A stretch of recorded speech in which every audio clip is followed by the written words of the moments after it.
Pangalawang anak na natin yung kinuha ng demonyong aswang na yun.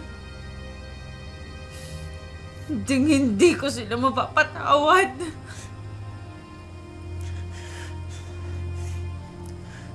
Huwag kang mag-alala, mahal. Darating na dito yung albularyo na tutulong sa atin. Hindi tayo titigil hanggat hindi nabibigyan ng katarungan ang pagkawala ng mga baby natin.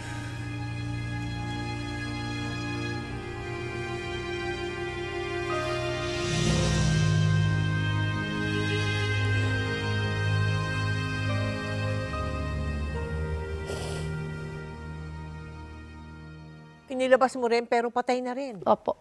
Tulad nung pangalawa mo. Opo. So, tatlo na sila. Dalawang patay, yung panganay ang buhay. Opo. Hala. Ganun po, Tita Mel. Oh, nung dalawang magkasunod na ganun nangyari, anong naisipan ninyong mag-asawa? Ano bang, hindi ba kayo na bagabag sa nangyayari sa inyo? Bakit dalawang sunod? At saka merong mga hindi pangkaraniwang pangyayari sa inyo. Bali nga po, sabi po nung biyanan ko po, Tita Mel, patawas na daw po, punta daw po ako sa albularyo. Baka daw po kasi inaaswang nga raw po ako. Okay. De, So, nagpunta ka? Opo, nagpunta naman po ako, Tita Mel. Ngayon, ano sinabi sa iyo ng... Sabi nga po sa kanong albularyo, dapat daw po naniniwala ako sa matatanda. Pag pinagsasabihan daw po ako kasi, lalo po sa gabi, kasi po sa gabi, init na init po ako, naliligo po ako sa gabi eh. Oo. Tapos lagi po ako nasa labas, kahit gabi na po. O ano, bawal daw yung naliligo Opo. sa gabi? Opo, kasi... Ay, bakit naman mababawal yun? Eh, mabango daw po kasi, yun daw po naaamoy ng mga, aswang daw po. Ida, bumalik ka sa bahay. Samahan mo si Dabe. Ingat kayo, ha? Nay. Ito. Kapag inatake ka ng aswang, ihampas mo sa kanya yan. Yan ang kinatatakutan niya.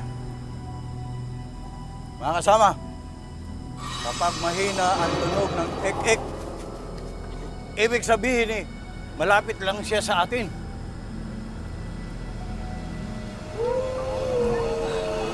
Mahal, lapit ka sa akin. Ayun! Andun siya! Halika! Halika kayo! Halika kayo! Takbo! Andun! Talasan nyo ang mga mata! Pandinig! Dito siya!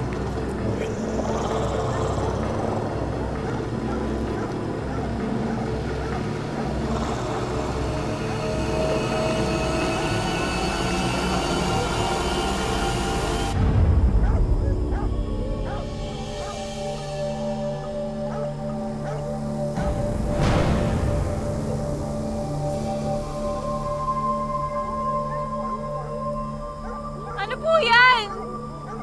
Buhok ito ng aswang! Kayo!